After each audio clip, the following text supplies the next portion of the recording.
Bueno, muy bien. Yo abrí el programa diciéndoles que, bueno, me había impresionado lo que hicieron en la Patagonia, con un ícono del periodismo, que nació acá en Santa Fe, que escribió, entre tantos otros libros, La Patagonia Rebelde, una pluma espectacular. Tuve el gusto de poder entrevistarlo un par de veces y me parece que quien ahora voy a presentar fue un poco más allá. Y si mi memoria no falla, creo que incluso fue el padrino de una de sus hijas. Estoy hablando de Carlos Delfrade, hoy diputado provincial. Hola Carlitos, ¿cómo estás? Buenos días. Hola María, qué buena memoria. Sí, efectivamente, Osvaldo es el padrino espiritual desde Alemania de Victoria, que fue mi primera hija, Mira, efectivamente. mira. Qué hermosa memoria, muchas gracias. No, porque además, Carlos, vos tenés una forma de decir, de relatar. El otro día se lo decía a un grupo, bueno, de esto, de uno de los tantos que uno tiene, que son argentinos que viven en el exterior y que, bueno, podemos cada tanto chatear. Y había enviado tu reseña sobre el, el 20... El 20 de marzo, en marzo del claro, 75, que- cuando se invade cuando Villa fue Constitución. lo de Villa Constitución. Sí. Y yo solamente apuntaba abajo diciendo, aún Carlos del Frade tiene la virtud de ponerle las palabras que emocionan aún a los hechos de horror que espantan, ¿no?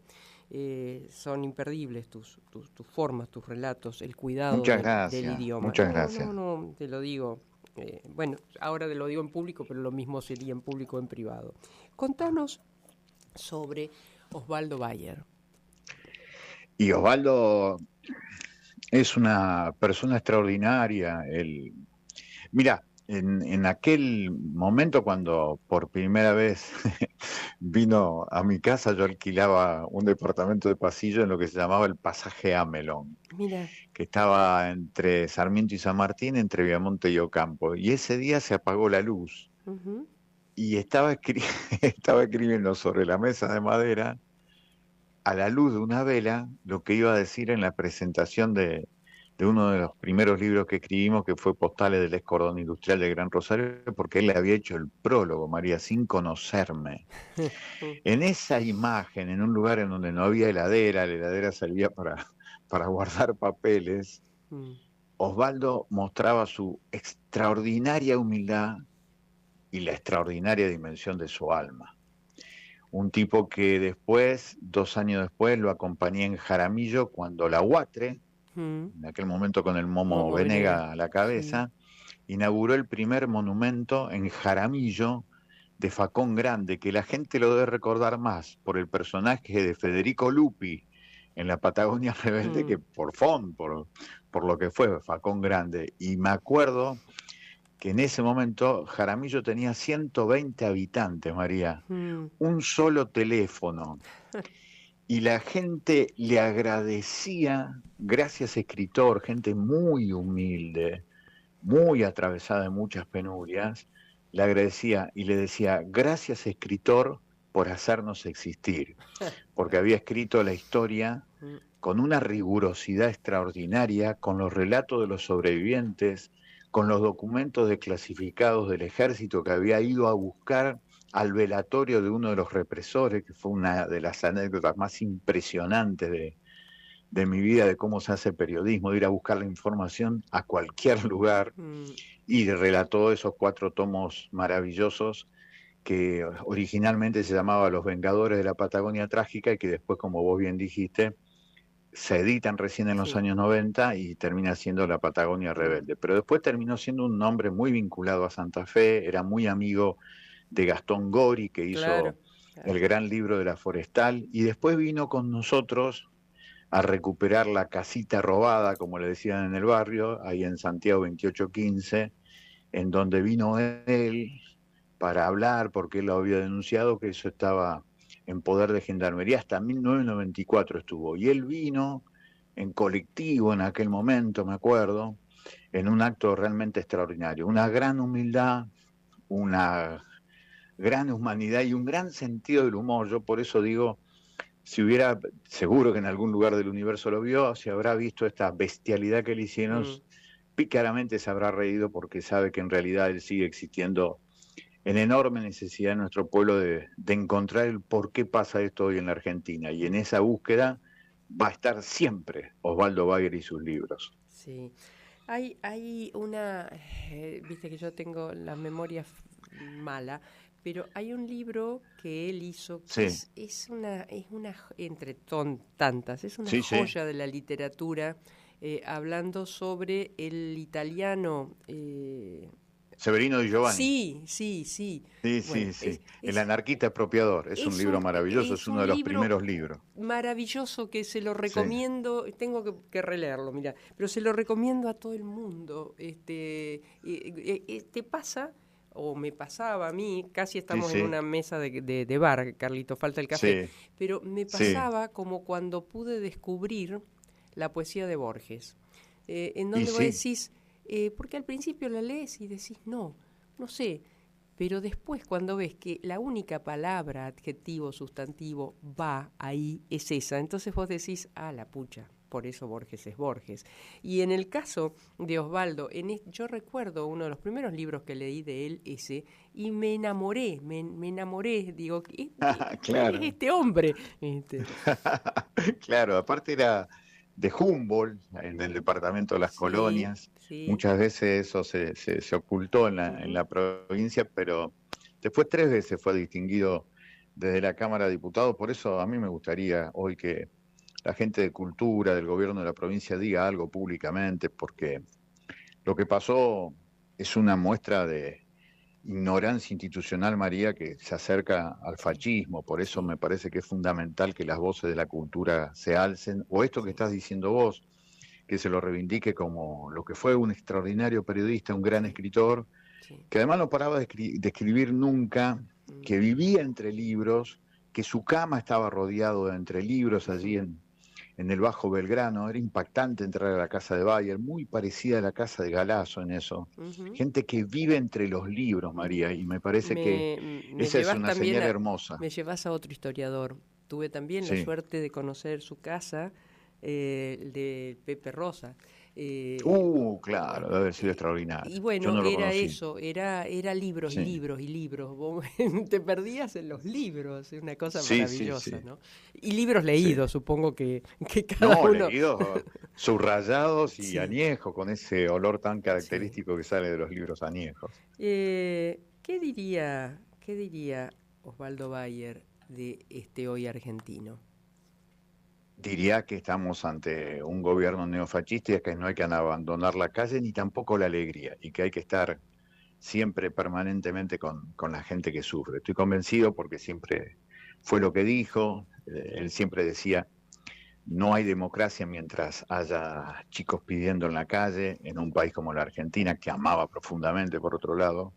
Así que diría eso, estaría impulsando a una lucha siempre en paz, porque él, por ejemplo, era muy amigo de Rodolfo Walsh. Justamente se hizo esto de Osvaldo Bayer cuando se cumplían 48 años de la desaparición de Walsh, María. El otro día Él era fue, muy amigo de claro, Walsh. exacto, exacto. Fue el 25 de marzo, Sí, el 25 de exacto, marzo. sí. Y, y él siempre discutía sobre que Walsh le decía que por qué él había elegido la vía armada, Claro. Walsh. Ujú, Y Bayer le decía que no, mm, que tenía que ser pacífico y tenía que ser entre todo el pueblo porque las vanguardias terminan mal. Y claro, efectivamente fue sí, lo que lo que sucedió. sucedió. Así que Mm. Bayer estoy seguro que diría, es hora de la resistencia popular pasiva, pero siempre permanente y siempre con la mayor sonrisa posible, porque nunca nadie se la vi que se la pudiera robar.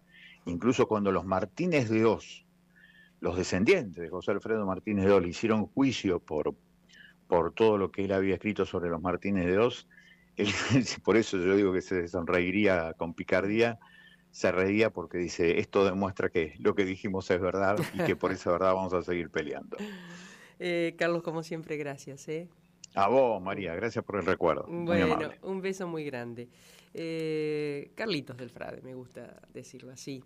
Él sabe que se lo digo desde el más profundo de mis afectos, ¿no? Creo que era el mejor para esta semblanza ante un hecho tan fuera de lugar, cuanto menos. No se gana la adhesión del otro con la violencia. No se gana la búsqueda de, si querés, un país distinto desde la imposición. Es gastando saliva, hablando, y quienes están en situación de gobierno mostrando lo que hacen. De la mejor manera de, convencer es mostrando las acciones, pero no la violencia, las acciones. La democracia no puede tolerar violencias. Por supuesto que ya viene tolerándolas, y no es solo del gobierno de Milei. Como decía recién Carlos, que Bayer decía que no hay democracia mientras los chicos no tengan para comer. Y es verdad, por eso, bien yendo al principio de toda esta historia, querido Nico, Alfonsín, un orador excepcional, hablaba sobre lo que la democracia hacía. La democracia curaba, la democracia vestía, la democracia alimentaba. Y fueron asignaturas pendientes que cada vez se agudizaron más. ¿Por qué? Y ahí me traicionó el subconsciente. ¿Por qué usé esa palabra? Se me extravió, apareció la del mal. Porque hubo mala praxis política. Porque después de semejante barbarie que vivimos los argentinos todos, en donde hubo heridos de parte de las familias que estaban con los represores y de parte de las familias que estaban del otro lado. Sin embargo, la sociedad argentina, toda en su conjunto, a través de las instituciones, concluyó, determinó, llegó a un acuerdo sobre la responsabilidad de los unos y de los otros. Esto de volver permanentemente para atrás ni cambia la verdad, porque una verdad que se confunde en algún momento aparece. La verdad es, gente, ni es la mía, ni es la tuya, ni es la del Nico. En todo caso, si somos bien intencionados, tenemos un granito, un pedacito de la verdad, que es. Y como es, en algún momento, asoma con la fuerza que corresponde. Entonces, ni el tironeo de la izquierda, ni el tironeo de la derecha, ni el hacerme dueño de los derechos humanos, como intentó hacer Kirchner, ni destruirlos y amordazarlos y ocultarlos, como quiere el presidente Milei y muchos de los que están con él, va a tapar la historia que vivimos. Sí, y con esto cierro. ¿Saben qué pasa? Demora la historia futura, aunque parezca un oxímoron. La historia argentina debatió.